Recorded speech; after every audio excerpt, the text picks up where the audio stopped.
नमस्कार, मैं हूं आशीष आनंद। फेसबुक लाइव में आप सभी का स्वागत है। हमारे साथ इस वक्त मौजूद हैं डॉक्टर कमल ओसरी, जो रेल कर्मचारियों के नेता हैं, एआईसीटीयू के और आईआरईएफ के। हम उनसे क्योंकि हमारी मुलाकात अभी क्योंकि इत्तफाकन है, क्योंकि वो दौरे पर हैं इस वक्त उत्तर प्रदेश के कई और दूसरे जोन्स में भी, एनसीआर, एनईआर, एनआर। तो हम आपका स्वागत है डॉक्टर साहब। धन्यवाद, बहुत बहुत धन्यवाद। और आपका हम क्योंकि काफ़ी जो हमारे दर्शक हैं जी, उनको रेल के बारे में अभी क्या चल रहा है, क्योंकि रेलवे को लेके कई तरह की बातें चल रही हैं कि रेल बिकने जा रही है, कि रेल का निजीकरण होने जा रहा है। तो असल में रेल किस ट्रैक पे, कौन सी जो सियासी ट्रैक है उस पर चलना शुरू हो चुकी है और उसको कहाँ जाना चाहते हैं, ये हम आपसे जानना चाहेंगे। बिल्कुल सही। आपने आपके दर्शक सवाल आप जिस कर रहे हैं, सही बात है। रेल ही न केवल बिक रही है बल्कि देश बिक रहा है। और हमारे आदरणीय प्रधानमंत्री जी ने भी जब इस दोबारा प्रधानमंत्री चुन के आए तो उन्होंने कहा भी कि हम देश को फिर से 4247 से पीछे ले जा रहे हैं। वो कहना ये चाहते हैं, वहाँ मामला हिंदू मुसलमान पाकिस्तान का नहीं है। मामला फिर से है कि राजवाड़ा था, रियासतें थी और बहुत सारे लोग गरीब किसान मजदूर थे, और वो फिर से उसी स्थिति में ला जा रहे हैं। कुछ लोग बहुत अमीर हो जाएंगे, बाकी लोग बहुत गरीब हो जाएंगे। तो रेल दुनिया का सबसे बड़ा रोजगार देने वाला सेक्टर है, जहाँ से लोग रोजगार पाकर मिडिल क्लास बनते हैं, वेतन पाते हैं, तो सम्मानजनक जीवन जीते हैं। तो सरकार यकीनन चाहती है कि रेल को बेचे, और जो राजा रजवाड़े थे एक ज़माने में, कम लोगों के पास ऐसे लोग थे जिनके पास पूरी सब प्रॉपर्टी रहती थी, उस तरह वो करना चाहते हैं। ये सच बात है, वो रेल बिक रही है, ये तो सच है कि रेल बिक रही है। तो क्या रेल को बिकने से देश का कुछ फ़ायदा होगा, किसका फ़ायदा होगा? देश का, हम तो ये कह रहे हैं रेल बिक रहा है मतलब देश बिक रहा है। तो जो बिक रहा है उसका फ़ायदा सवाल ही नहीं उठता, उसका फ़ायदा होगा। यानी रेल भारत की जीवन रेखा है। तमाम लोगों को बताया ना, विश्व में सबसे अधिक रोजगार मिलता है रेल से। भारत का जो सबसे बड़ा रेल है, जो दुनिया में सबसे अधिक, ऐसा एक ऐसी संस्था है जो सबसे अधिक रोजगार आज की तारीख में दे रही है। और भारत में बहुत ज़्यादा बेरोजगारी इस समय है। बेरोजगारी के दौर में रेल का बिकना, तो साफ साफ है कि जो मिडिल क्लास है उसका ख़त्म हो जाना, फिर से देश आज़ादी के बाद जो बहुत सारे लोग इंसान बन गए थे नौकरियां पाके, उनको फिर से पुनः गुलाम हो जाना है। ये स्थिति है। इसमें काफ़ी लोगों का जो इसके पक्षधर हैं, मतलब जिनका पब्लिक के बीच से भी ऐसी बात आती है कि असल में रेल एम्प्लॉइज़ काम नहीं कर रहे हैं ठीक से, या ट्रेनें ठीक से नहीं चल पा रही हैं क्योंकि सरकारी होने की वजह से वो लापरवाह हैं। आपको लगता है ऐसा? ये देखिए सर, ये तो जो सरकार है, मैं पूरी जिम्मेदारी साथ ये बात कर रहा हूँ। ये सरकार जो इस समय काम कर रही है, ये तो झूठ पर आधारित है। ये इनके मॉडल हैं, आइकान है वो गोबल्स, जो हिटलर के प्रचार मंत्री थे। वो बोलते थे झूठ को इतनी बार बोलो, चिल्ला चिल्ला कर बोलो, वो सच लगने लगे।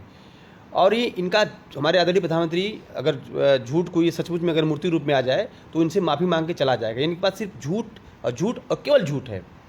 सच ये है कि इस कोरोना काल में हमारे 2500 के आसपास रेल कर्मचारी शहीद हुए हैं। जब पूरा देश रुका हुआ था तो वो ऑक्सीजन पहुंचा रहे हैं, खाद्य सामग्री पहुंचा रहे हैं, अपना जान जोखिम में डाल के काम कर रहे हैं, और 2500 के आसपास हमारे रेल कर्मचारी शहीद हुए हैं। तो आप कैसे कह सकते हैं कि कर्मचारी काम नहीं करता है? सब कुछ तो बंद है, लेकिन रेल चल रही है, सामान पूरा ढो रहे हैं हम लोग और मर रहे हैं लगातार, और हमको ये सरकार कोरोना वॉरियर्स भी नहीं मान रही है। इस साफ सी बात है कि सरकार झूठ बोल रही है, और जनता के बीच जो भ्रम ये आ रहा है कि वो काम नहीं करते हैं। दरअसल में सरकार एक नेरेटिव बनाना चाहती है। कोई चीज़ बेचना है तो पहले उसको बदनाम करो, और बदनाम कर दोगे जनता के बीच ये ले जा रहे हैं प्राइवेट नौकरी करने वाला आदमी का जीवन स्तर और सरकारी नौकरी करने वाले के जीवन स्तर। साफ सी बात है, कुछ लोग ऐसे हैं, आज भी हैं, कि जो आज़ादी से पहले राजा महाराजा थे।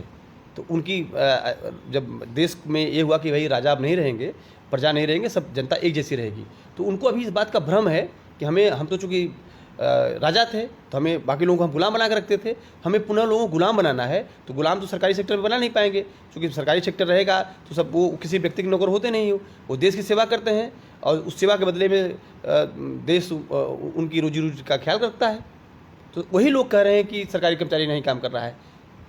आप देखिए, सरकारी सेक्टर ही काम किया, प्राइवेट सेक्टर कौन सा काम किया? रेल की तेजस चली क्या? सरकारी अस्पताल के अलावा प्राइवेट अस्पताल खुले क्या? प्राइवेट कौन सा संस्थान काम किया? तो रेल कर्मचारी सचमुच में काम करता है, मज़ेदार बात अब एक आपको जानना होगा कि एक मुसीबत आई थी जब भोपाल में गैस तरसती हुई थी, तो रेल के कर्मचारी हमारे वहाँ लगे रहे। उन्होंने अलग जगह फ़ोन किया और वहाँ के जो स्टेशन मास्टर थे वो पूरे जीवन बीमार रहे। कई रेल कर्मचारी की मौत हुई जबकि वो चाह के अपनी जान बचा सकते थे, लेकिन वो नहीं गए। इसलिए जो कहा जाता है कि रेल कर्मचारी काम नहीं करता, ये झूठ है, टोटल झूठ है। कोरोना आपके साथ सीधे सीधे प्रमाण है। ये तो आपकी जानकारी में होगा कि पिछले सत्र में ही शायद प्रधानमंत्री ने संसद के अंदर ही कहा था कि जो प्राइवेट सेक्टर है उसका बहुत बड़ा योगदान है इस देश के विकास में। तो इस बात से आपकी सहमति है या नहीं? देखिए, वो तो ये भी कहते हैं कि बिजनेस हमारे खून में है। वो तो ये भी बोलते हैं PWD हमारे जाके DLW बनारस में कि रेल को हम न कभी बेचेंगे, न हमारी इच्छा है, न हमारा इरादा है। और हमारे कर्मचारी से कहते हैं कि रेल में आप लोग 20-22 साल में जब पढ़ाई लिखाई करके नौकरी में आए हो, मेरा तो रेल से पूरा जीवन ही है। वो इतना झूठ बोलते हैं, जहाँ को रहने वाले वहाँ रेल थी ही नहीं, तो वो झूठ ही बोलते हैं। और रेल प्राइवेट सेक्टर का कोई योगदान नहीं है भारत के विकास में। वो केवल अपना निजी बनाए हैं। कोरोना काल में पूरा देश के जो मिडिल क्लास था वो सड़क पे आ गया है, गरीबी की स्तर चली गई है। लेकिन आपके अडानी का, अंबानी का, इनकी दौलतें बढ़ती गई हैं। क्या किया इन लोगों ने? तो ये टोटल झूठ बोल रहे हैं, क्योंकि वो कारपोरेट उनको चंदा करते हैं, वो चंदा पाते हैं, इसलिए वो कारपोरेट को सौंप रहे हैं सब कुछ। बैंक का निजीकरण कर रहे हैं, वो सब कुछ निजीकरण करते जा रहे हैं। बैंक बेच रहे हैं, BSNL बेच रहे हैं, VL बेच रहे हैं, रेल बेच रहे हैं, वो सब कुछ बेच ही रहे हैं। और एक तरह से कहीं वो देश बेच रहे हैं। और उनके बारे में तो साफ साफ वो कहीं भी बेचें, वो कहीं भी बैठ के बोलें, वो गंगा किनारे बैठ के बोलें। बनारस में गए, बोले गंगा माता ने बुलाया है, और गंगा की हालत आप देख रहे हैं। वो चाहे वो पार्लियामेंट में बोलें, वो चाहे किसी रैली में बोलें, वो झूठ के अलावा दूसरा कुछ बोल ही नहीं सकते हैं। वो सिर्फ झूठ बोलेंगे। हमारे प्रधानमंत्री जी, हमारे देश का दुर्भाग्य ऐसे है। जैसे आप बता रहे हैं कि इतनी सारी चुनौतियां, आपको लग रहा है कि ये गलत हो रहा है, तो इस वक्त क्या जो आप ट्रेड यूनियन मूवमेंट है, जो आपका मजदूर आंदोलन है, वो इस चुनौती को कैसे करके फेस कर रहा है? मतलब वो कर क्या रहा है वो उसमें? देखिए, बहुत अच्छा आपने प्रश्न किया है। ये बिल्कुल बहुत अच्छा प्रश्न है कि आज़ादी से पहले मजदूरों का एक लक्ष्य था कि देश कैसे आज़ाद हो। ये सच है। और वो मजदूरों ने मेहनत करके और किसानों के साथ, छात्रों के साथ, नौजवानों के साथ, आम जनता के साथ गोलबंदी करके देश की आज़ादी जो भी हुई आधी अधूरी 47 के बाद हुई।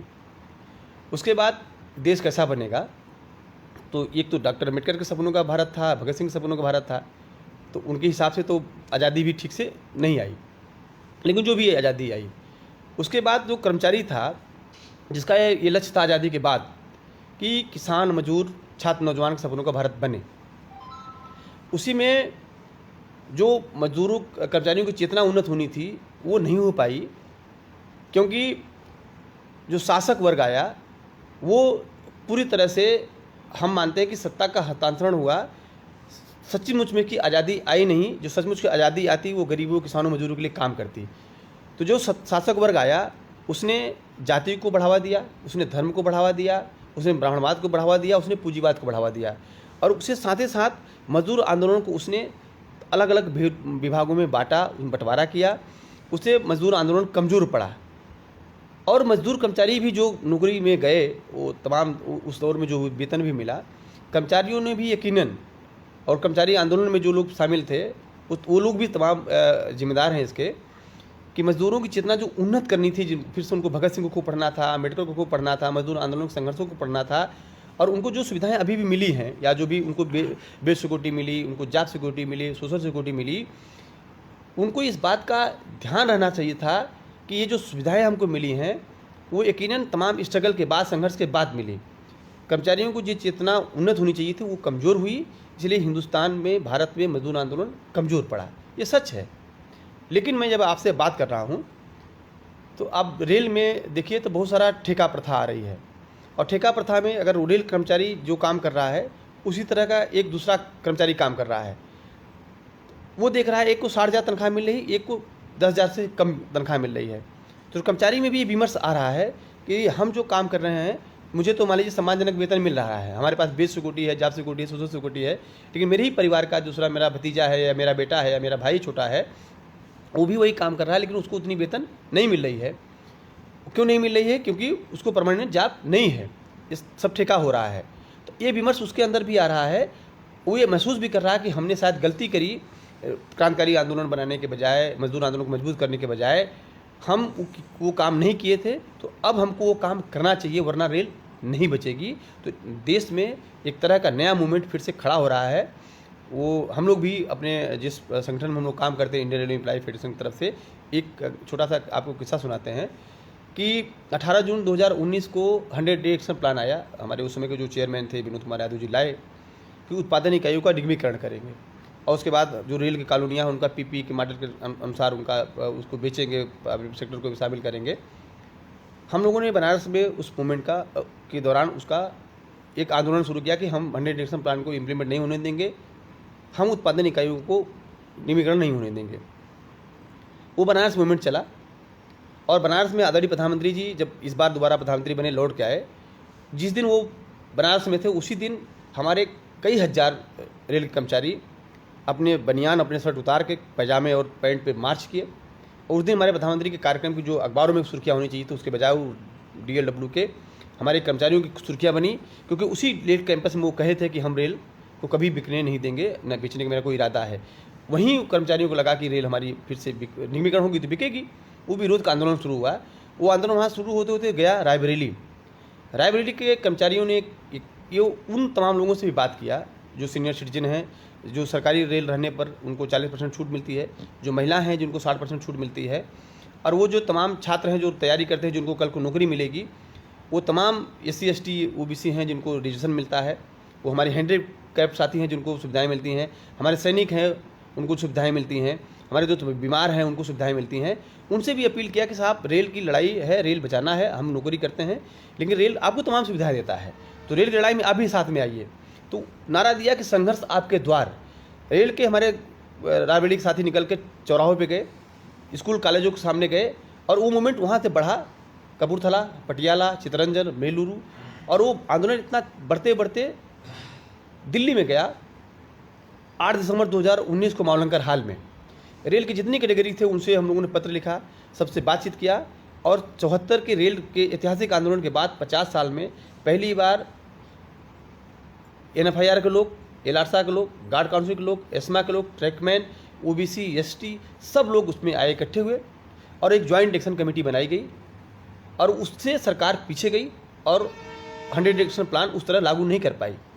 तो ये कह देना कि रेल मूवमेंट कोई आंदोलन नहीं है, ये प्रमाण है आपके सामने।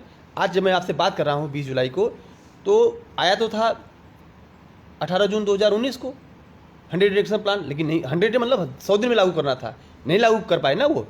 दूसरा उदाहरण आपको दे रहा हूँ, हम लोगों ने 25 मई को पूरे देश में कहा कि हमारे 2300 हमारे साथी शहीद हो चुके थे रेल के।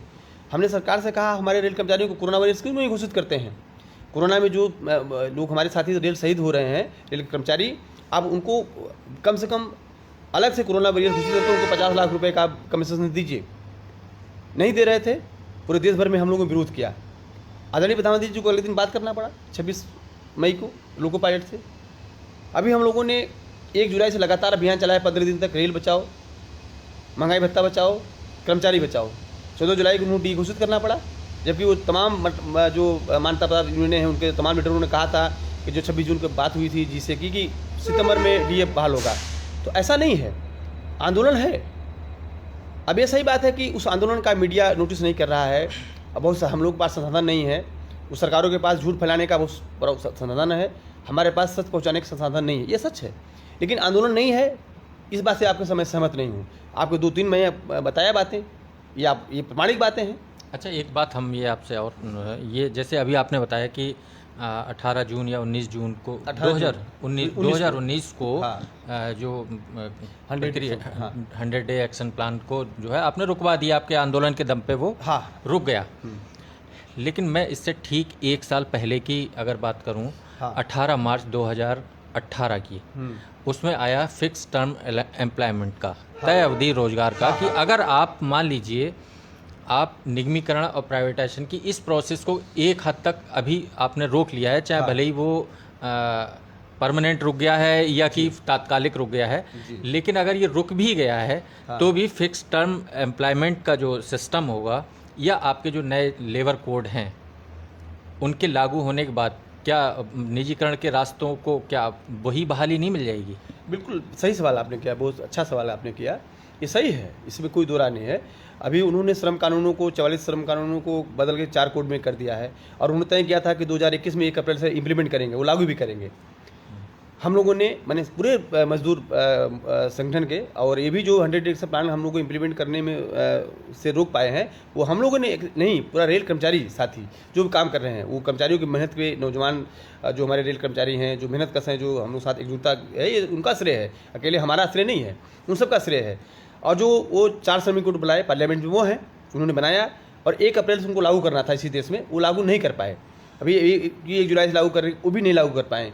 ये एक बात आपने बिल्कुल सही बात कही। आपको एक थोड़ा सा रोक रहा हूँ मैं। अभी कुछ दिन पहले ही द लीडर हिंदी की तरफ के पास जो है उनसे बातचीत हुई थी। हाँ। जो अभी श्रम मंत्री रहे थे संतोष गंगवार जी, उनके इस्तीफा होने से लगभग 1 हफ्ता पहले उनसे इस बारे में बात हुई थी। तो उन्होंने कहा था कि लगभग 3 महीने बाद, 2-3 महीने में ये नए लेबर कोड जो हैं वो लागू हो जाएंगे। तो आप जो बता रहे हैं कि अब उनकी डेट जो है बार बार शिफ्ट हुई है, लागू नहीं कर पा रहे हैं, तो उन्होंने उसमें ये कहा था कि काफ़ी सारे स्टेट इस बात के लिए राज़ी हो चुके हैं और बाकी भी जो है जल्दी ही सब राज़ी हो जाएंगे और 2-3 महीने में ये लागू हो जाएंगे। हाँ बिल्कुल, ये देखिए, ये तो सरकार का पक्ष है और वो साहस के साथ कर भी रहे हैं। और उन्होंने भी जिस रेल मंत्री बदला है, वो तो कारपोरेट के लिए ही वो जाने जाते हैं, कारपोरेट को पढ़ाई करके MBA का आए हैं कि कैसे उनको कारपोरेट करना है, रेल को बेचना है और कितनी एग्रेसिव तरीके से बेचना है। एक सवाल के आपसे मैं अभी आपने जो किया था, मैं उससे पूरी तरह सहमत हूँ और आपके माध्यम से मैं उन तमाम जो लोग हम लोग समझ रहे हैं उनसे अपील भी करना चाहता हूँ। इस संक्रमण का दौर है और सचमुच में जिस तरह का तेवर के साथ मजदूर आंदोलन खड़ा होना चाहिए और एग्रेसिव तरीके से सरकार के इस फांसीवादी, पेशवाई फांसीवाद में इसको मानता हूँ कि जो एक तरह से बीच के इसके अंदर ब्राह्मणवाद भी है, इसके अंदर पूंजीवाद भी है और एक एग्रेसिव तरीके से ये रेल जैसे बिक जाएगा तो रिजर्वेशन जो आरक्षण मिलता था वो खत्म हो जाएगा, श्रम कानून पूरा तरह खत्म कर देगी। हम लोगों को हिटलर के दौर को भी पढ़ना पड़ेगा। ये साफ साफ है, मार्टिन निमरोर की कविता है कि पहले वो कम्युनिस्टों के लिए आए, मैं नहीं बोला क्योंकि मैं कम्युनिस्ट नहीं था। फिर वो टेडुनिस्ट के लिए आए, मैं नहीं बोला क्योंकि मैं टेडुनिस्ट नहीं था। फिर वो यहूदियों के लिए आए, मैं कुछ नहीं बोला कि मैं यहूदी नहीं था। जब फिर वो मेरे लिए आए तो कोई बचा नहीं है। ये सच है कि ये जो रेल के पर हमला है, ये श्रमिकों पे हमला है, युवाओं की जो बेरोजगारी है, जो किसानों पे हमला है, यकीनन ये सचमुच में हम लोग को ये सोचना पड़ेगा। वो चाहे किसान मोर्चे पे लोग काम करने वाले हों, चाहे मजदूर मोर्चे पे काम करने वाले हों, चाहे छात्र लड़ रहे हों, चाहे नौजवान लड़ रहे हों, हमें एक होना पड़ेगा और इसका मुकाबला हम व्यापक एकता बनाकर ही कर सकते हैं और इसकी हम कोशिश भी लगातार कर रहे हैं। इसीलिए हम लोगों ने national movement to safe railway जो बनाया कि साहब जिनको रेल से सुविधाएं मिलती हैं, जिनको रेल में तमाम तरह के सुविधाएं, जैसे सीनियर सिटीजन हैं, हैंडीकैप्ड हैं, महिलाएं हैं, हमारे सैनिक हैं, वो सब भी हमारे साथ उस पर मोर्चा बनाएं। और जो किसान दुनिया का सबसे अद्भुत आंदोलन जो हिंदुस्तान में, भारत में चल रहा है, किसान आंदोलन, वो जो एक हमारे लिए एक मिसाल का काम कर रहा है, जो हमको प्रेरणा दे रहा है, उसके साथ भी एकजुटता जाहिर करें। और डे 1 से जिस दिन किसान आंदोलन शुरू हुआ, दिल्ली के बॉर्डर पर जो आए, पहले दिन से Indian railway employees federation act उनके साथ रहा और हम लोगों ने लाखों रुपए की मदद करी। खैर पैसा बहुत महत्वपूर्ण है उनके लिए नहीं है, हज़ारों की संख्या में हम लोग कई बार उनके साथ गए। और ये सही बात है कि किसान जिस तरह लड़ रहा है, जिस ताकत के साथ लड़ रहा है, जिस त्याग से लड़ रहा है, जिस भावना लड़ रहा है, हम रेल कर्मचारी, हम मेहनतकश लोग, ईमानदारी से मैं स्वीकार कर रहा हूँ कि हम अभी उस तरह नहीं लड़ रहे हैं और हमें किसानों की तरह लड़ना ही होगा। लेकिन हमारी कोशिश बराबर है, किसानों के साथ एकजुटता हो, वो जो बेरोजगार छात्र हैं उनसे एकजुटता हो, वो जो तमाम पेंशनर हैं जिनकी सुविधाएं छीन रही हैं उनसे एकता हो। छात्र, युवा, मजदूर, किसान मिलकर ही इस फांसीवादी निजाम से हम लोग लड़ पाएंगे। तो जो 4 श्रम कोड इन्होंने बनाया है उसको भी हम फेल करेंगे। जो नई शिक्षा नीति ले आए हैं, जिसे अब तो पढ़ाई भी मुश्किल हो जाएगी, दवाई भी मुश्किल हो जाएगी। तो सचमुच में जो हमला है व्यापक हमला है और इसमें हम व्यापक एकता बनाकर इसका मुकाबला कर पाएंगे। आप जब ये कहते हैं कि ये मुश्किल हो जाएगा, ये परेशानी आ जाएगी, तो किसके लिए आ जाएगी? जैसे आपने एक बात कही कि ये पेशवाई फांसीवाद है। पेशवाई मतलब ब्राह्मणवाद को आप जो आपने शब्द जो यूज़ किया कि ब्राह्मणवाद, तो इससे कौन लोग ऐसे होंगे जो प्रभावित हो जाएंगे? जैसे मैं समझ नहीं पा रहा हूँ इस बात को कि जैसे मान लीजिए अभी एक मुद्दा इसी मामले पर उठा, जैसे अभी मेडिकल एंट्रेंस को लेके नीट के मुद्दे पे कि उसमें जो OBC रिजर्वेशन है जी, उसको फिलहाल उसमें लागू नहीं किया गया है। दूसरी तरफ हम क्या देख रहे हैं कि इस ओबीसी रिजर्वेशन को लागू करने वाले जो मंत्री हैं वो खुद ओबीसी हैं। आप कह रहे हैं कि फिक्स टर्म एम्प्लॉयमेंट के लागू होने से या इस तरह से निजीकरण से जो रिजर्वेशन की से जो लोगों को लाभ मिलता रहा है, खासतौर पर वही जो पिछड़ी जातियां हैं जी, उन्हीं के लिए लाभ मिला है। हाँ, बिल्कुल इसको लागू लेके आने वाले हमारे यहाँ जैसे जो मंत्री रहे अभी तक, जी, श्रम मंत्री रहे, वो खुद ओबीसी हैं। हाँ, ठीक है, अब ये चीज़ अगर हो रही है तो वो ऐसे क्या कारण लग रहे हैं? कर तो यही सब रहे हैं। अभी भी केंद्र में 27 मंत्री जो हैं मोदी सरकार में वो रिजर्वे कैटेगरी से ही हैं। इसके अलावा अभी उत्तर प्रदेश में पंचायत चुनाव हुआ है, इसमें 350 ब्लॉक प्रमुख जो हैं ओबीसी के चुने गए हैं। इसके अतिरिक्त करीब 75 सीटों में से 30 सीटें ओबीसी के जिला पंचायत अध्यक्ष बने हैं। जी। तो इन परिस्थितियों में क्या लग रहा है आपको कि क्या इस बात को जो पेशवाई जो फासीवाद है उसकी लड़ाई को आप कैसे करके आपको लग रहा है कि हो जाएगी? पहली इसका कारण एक बात और मैं जोड़ रहा हूँ, क्या इसकी वजह ये तो नहीं है क्योंकि आप एक वामपंथी राजनीति करते हैं, इस वजह से आप, जैसा कि आरोप लगता है कि वामपंथी तिल मिलाए हुए हैं? पहली बात तो मैं इतने खूबसूरत प्रश्न के लिए मैं आपको सलाम करता हूँ, धन्यवाद देता हूँ। आपने बहुत शानदार प्रश्न किया है। ये सही बात है। देखिए, भारत में डॉक्टर अम्बेडकर और भगत सिंह को जो हम लोग पढ़ते हैं, बहुत साफ है, मैं ईमानदारी से स्वीकार करता हूँ। और शायद दुनिया में ऐसे ही वामपंथी धारा के लोग हैं जो अपनी आत्मरचना ईमानदारी से करते हैं। ये सच है कि भारत में ब्राह्मणवाद और पूंजीवाद दोनों दुश्मन हैं मेहनतकश वर्ग की। और वर्ग, हमें जाति साथ हमें वर्ग समझना होगा। जाति के अंदर वर्ग और वर्ग के साथ जाति, ये दोनों समझना होगा। कोई व्यक्ति किस जाति का है ये महत्वपूर्ण नहीं है, साथ ही साथ ये भी महत्वपूर्ण है किस वर्ग का है, ये दोनों हमको समझना होगा। डॉक्टर अम्बेडकर साहब बहुत साफ शब्दों में कहते थे कि भारत में मेहनतकश के दो दुश्मन हैं, एक पूंजीवाद, एक ब्राह्मणवाद। इसी दृष्टि से हमें देखना होगा।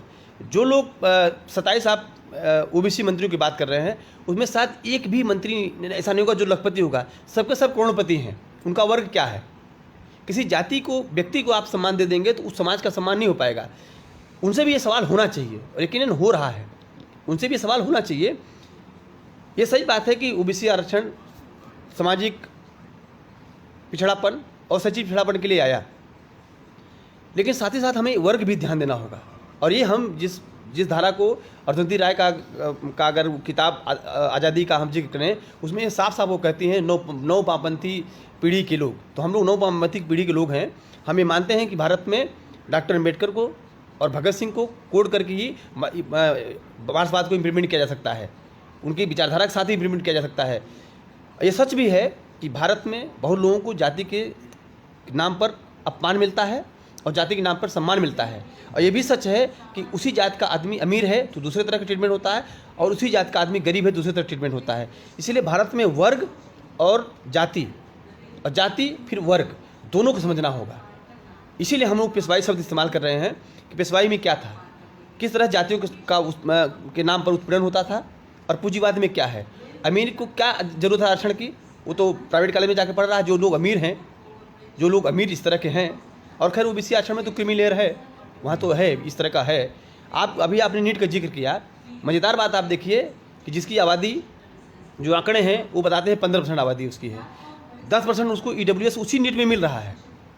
उसी नीट में 10% आपका आरक्षण मिल रहा है। और जिनकी आबादी 52% है, जो सरकार के अपने जो सेंसस है जो हर 10 साल पे आते हैं, उनको 27% भी नहीं मिल रहा है। तो सवाल तो है।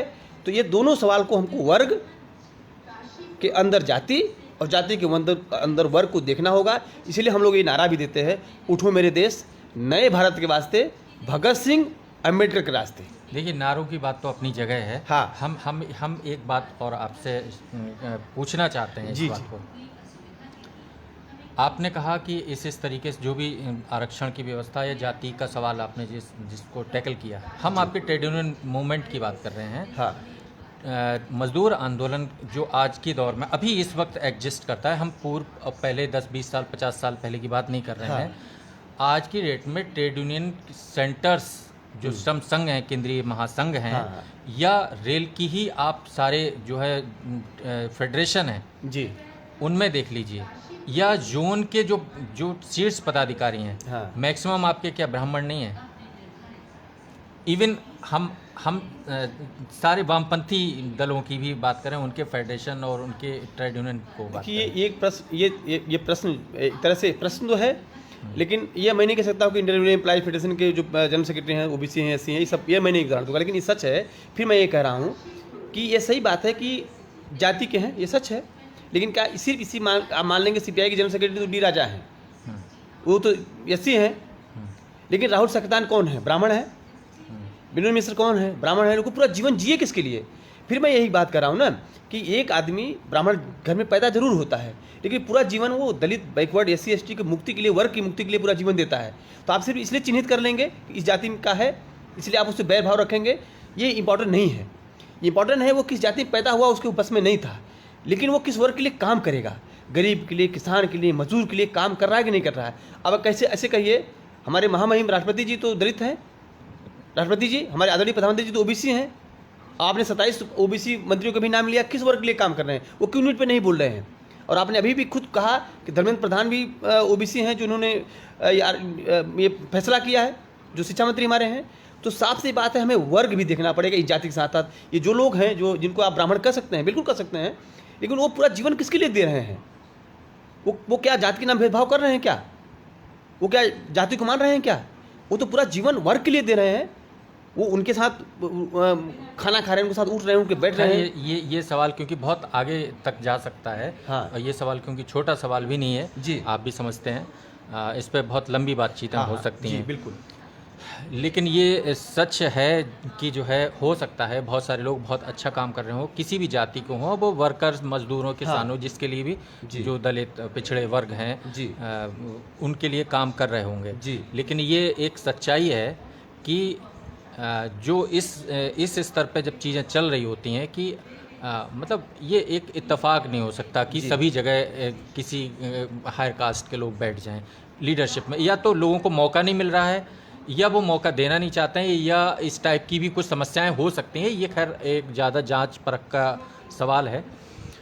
लेकिन अल्टीमेटली मैं जो आपका जो फेडरेशन है रेलवे में है, और जो आपका दल है, उसके हिसाब से मैं इसकी एक मोटी आपसे ये जानना चाहता हूँ कि वो किस तरीके से इस मूवमेंट को आगे ले जाने की कोशिश कर रहा है, उसके बारे में एक संक्षिप्त थोड़ा सा बता दीजिए। देखिए, बहुत ये हम लोग जो इंडियन रेलवे एम्प्लॉय फेडरेशन की तरफ से हम लोगों ने बताया कि मौलंकर हाल में हम लोगों ने 8 दिसंबर को एक सबको बात किया।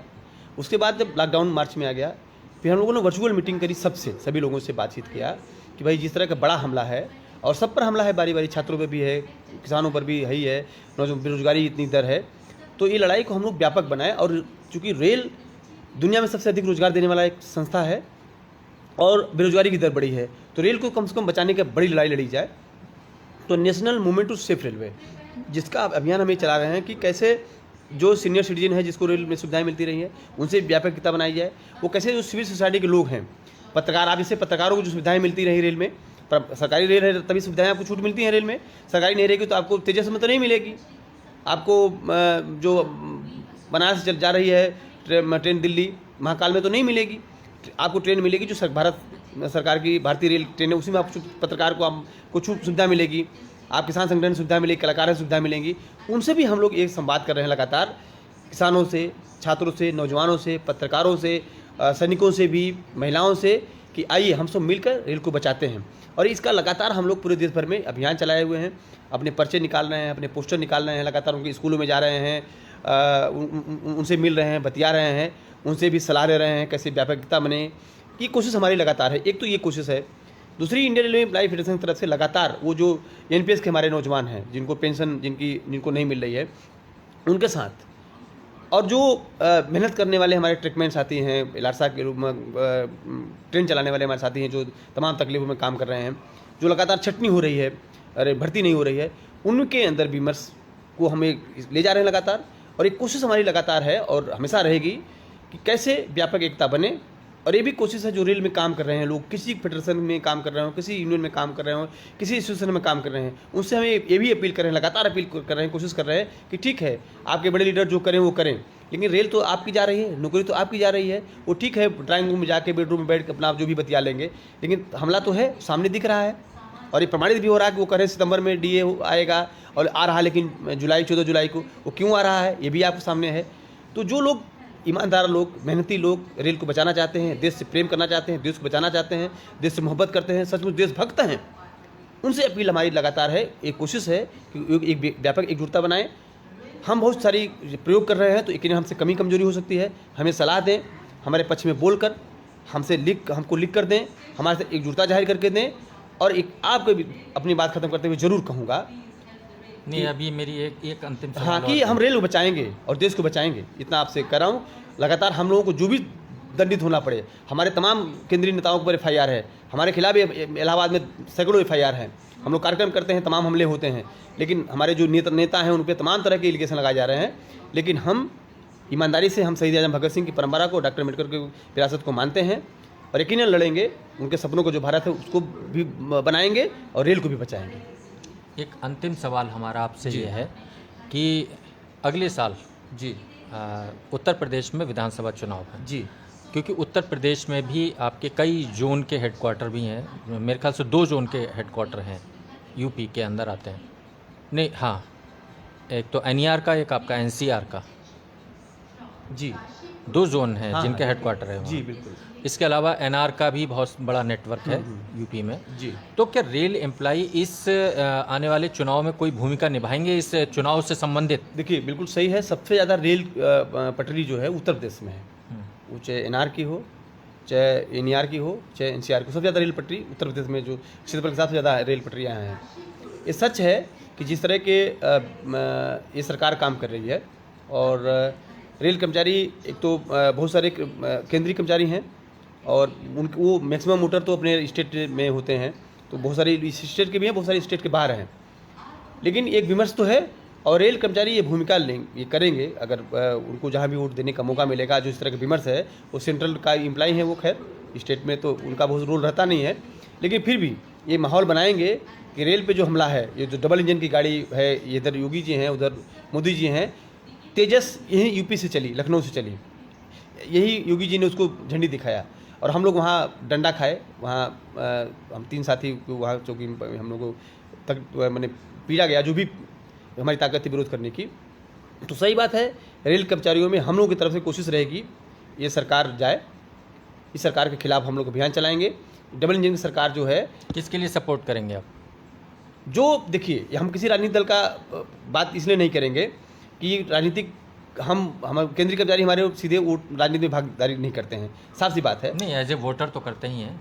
हाँ, तो वो जो भाजपा को हराएगा, जो भाजपा मेन हमारा ये कंपेनिंग रहेगा, no vote for Bhajpa. Bhajpa को जो भी हराएगा, अभी आने दीजिए वक्त, जो भाजपा को हराएगा यकीनन हमारा रेल के कर्मचारी साथी उसको वोट देगा। एक बात मैं इसमें जोड़ देना चाहता हूँ, जब आपने यूपी स्टेट की बात करी तो सही बात है, जहाँ भाजपा की सरकार है, आज जबलपुर पूरे देश का मॉडल बनाया हुआ है इन लोगों ने, क्योंकि वहाँ भाजपा बहुत बरसों से है।